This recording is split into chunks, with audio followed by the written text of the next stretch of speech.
हर हर महादेव, जय भोलेनाथ। यानि कान्यत्र लिंगानि स्थावराणि चराणि च तेषु संक्रमते देवस्तस्यां रात्रौ यतो हरः शिवरात्रिस्ततः प्रोक्ता तेन सा हरि वल्लभा। अर्थात इस चल अचल सृष्टि में जहाँ कहीं भी शिवलिंग है, चाहे वह छोटे हो या अत्यंत विशाल, उन सभी में भगवान शिव इस महाशिवरात्रि के दिन दिव्य रूप में समाहित हो जाते हैं और भक्तों की पूजा स्वीकार करते हैं। भगवान श्री हरि विष्णु को भी महाशिवरात्रि का दिन अत्यंत प्रिय है। आप सभी भगवान भोलेनाथ की असीम अनुकंपा से वेद ऋषि श्री वेद व्यास जी द्वारा रचित शिव महापुराण में वर्णित दिव्य ज्ञान के माध्यम से आज की अपनी प्रस्तुति में हम हिंदू धर्म में मनाए जाने वाले एक पवित्र पर्व महाशिवरात्रि के बारे में जानकारी देने का प्रयास कर रहे हैं।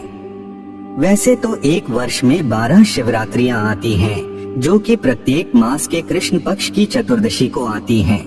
लेकिन फाल्गुन मास में पड़ने वाली कृष्ण पक्ष की चतुर्दशी को आने वाली शिवरात्रि को महाशिवरात्रि के नाम से जाना जाता है। वास्तव में हिंदू धर्म में महाशिवरात्रि के पावन पर्व को लेकर अलग अलग मान्यताएं हैं। कोई इस पर्व को भगवान शिव के जन्म दिवस के रूप में मनाते हैं, तो कोई इस दिन को भगवान शिव के विषपान दिवस के रूप में मनाते हैं, तथा कोई इस दिन को भगवान शिव तथा माता पार्वती के विवाह के रूप में मनाते हैं। परंतु आज हम शिव महापुराण के विधेश्वर संहिता खंड में वर्णित ज्ञान के माध्यम से यह कथा सुना रहे हैं कि जब शौनकादि ऋषियों ने सूत जी से प्रश्न किया कि हे महाभाव, भगवान शिव के 2 रूप कौन कौन से हैं तथा उनका प्राकट्य कैसे हुआ, कृपया हमें यह जानकारी देने की कृपा करें। तब सूत जी ने कहा, है मुनिश्रेष्ठो, ब्रह्म रूप होने के कारण भगवान शिव निष्कल अर्थात निराकार कहे गए हैं, तथा अंग प्रत्यंगों सहित रूपवान होने के कारण उन्हें सकल अर्थात साकार भी कहा गया है। साकार और निराकार होने के कारण ही उन्हें ब्रह्म कहा जाता है। यही कारण है कि भगवान शिव की निराकार स्वरूप लिंग और साकार स्वरूप मूर्ति की पूजा की जाती है।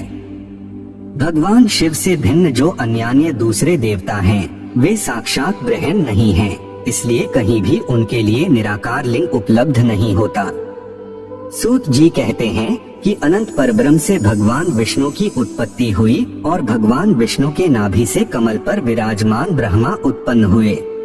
उस परब्रह्म ने ब्रह्मा को सृष्टि के निर्माण का दायित्व सौंपा तथा भगवान श्री हरि विष्णु को सृष्टि का पालनहार बनाया और स्वयं ब्रह्मा जी की भ्रिकुटी अर्थात माथे के मध्य भाग से उत्पन्न होकर रुद्र रूप धारण किया और सृष्टि के संधारक के रूप में स्थापित हुए। इस प्रकार उस अनंत परब्रह्म से 3 देवों की उत्पत्ति हुई, जिन्हें त्रिदेव कहा जाता है।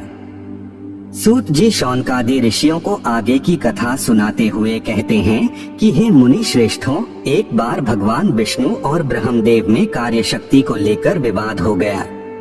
उस विवाद से समस्त देवता भयभीत, चिंतित और अत्यंत व्याकुल हो गए। फिर चिंतामग्न समस्त देवताओं ने दिव्य कैलाश शिखर पर जाकर इस विषय को लेकर चंद्रमौली भगवान चंद्रशेखर महादेव का स्तवन किया। तब देवताओं की प्रार्थना से प्रसन्न होकर भगवान महादेव ने ब्रह्मा और भगवान विष्णु के विवाद स्थल के बीच में निराकार तथा आदि अंत रहित भीषण अग्नि स्तंभ के रूप में स्वयं का प्राकट्य किया। यह अग्नि स्तंभ करोड़ों सूर्यों के तेज से भी अधिक ज्योतिर्मय था। तदंतर श्री ब्रह्मा और श्री विष्णु दोनों द्वारा उस ज्योतिर्मय स्तंभ की ऊंचाई तथा गहराई की थाह लेने की चेष्टा की गई।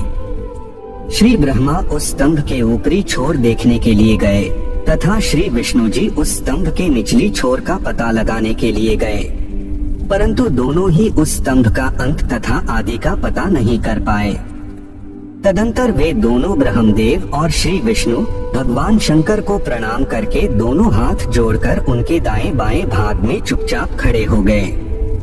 फिर उन्होंने वहां साक्षात प्रकट पूजनीय महादेव को श्रेष्ठ आसन पर स्थापित करके पवित्र पुरुष वस्तुओं अर्थात दीर्घकाल तक रहने वाली वस्तुएं जैसे हार, नुपुर, केयूर, किरीट, मणिमय कुंडल, यज्ञोपवीत, उत्तरीय वस्त्र, पुष्पमाला, रेशमी वस्त्र, हार, मुद्रिका, पुष्प, तांबूल, कपूर, चंदन एवं अगुरु का अनुलेप, धूप, दीप, श्वेत छत्र, व्यंजन, ध्वजा, चंबर तथा अन्य दिव्य उपहारों द्वारा, जिनका वैभव वाणी और मन की पहुंच से परे था, जो केवल पशुपति अर्थात परमात्मा के ही योग्य थे और जिन्हें पशु अर्थात बुद्धिजीवी कदापि नहीं पा सकते थे, उन महेश्वर का पूजन किया। इस प्रकार सबसे पहले वहां ब्रह्मा जी और विष्णु जी ने भगवान शंकर की पूजा की। इससे प्रसन्न होकर भक्त वत्सल भगवान शिव ने अपने आरंभ और अंत रहित ज्योतिर्मय लिंग स्वरूप को अत्यंत छोटा किया और वहां नम्र भाव से खड़े हुए उन दोनों देवताओं से मुस्कुराकर कहा, हे पुत्रों, आज का दिन एक महान दिन है। आज के दिन तुम्हारे द्वारा मेरे निराकार और साकार रूप की जो पूजा हुई है, उससे मैं तुम दोनों पर अत्यंत प्रसन्न हूँ। इसी कारण यह दिन परम पवित्र और महान से महानतम होगा। आज की यह तिथि महाशिवरात्रि के नाम से विख्यात होकर मेरे लिए परम प्रिय होगी। महाशिवरात्रि की इस तिथि को मैं विशेष रूप से लिंग में समाहित रहूंगा और भक्तों की पूजा अर्चना स्वीकार करूंगा। जो भी भक्तगण सच्चे भाव से इसका दर्शन, स्पर्श और पूजन करेंगे, उनकी मनोकामनाएं पूर्ण होंगी और वे संतान, धन, वैभव से परिपूर्ण होकर समस्त सांसारिक सुखों को भोगते हुए मोक्ष को प्राप्त होंगे। इस प्रकार तभी से महाशिवरात्रि का यह पावन पर्व मनाया जाता है।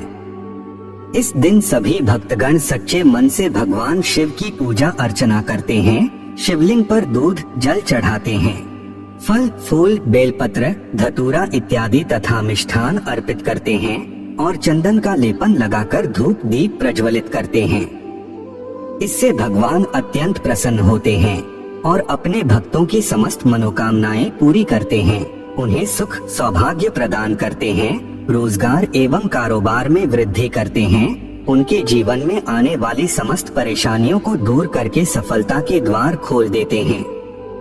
तो यह थी हिंदू धर्म में मनाए जाने वाले एक पवित्र पर्व महाशिवरात्रि के बारे में एक छोटी सी जानकारी। हम आशा करते हैं कि आपको यह जानकारी अच्छी लगी होगी।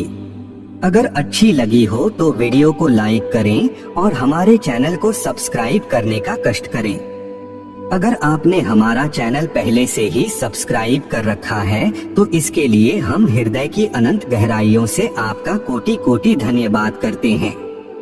एक बार फिर से आपका बहुत बहुत धन्यवाद। जय हिंद, जय भारत।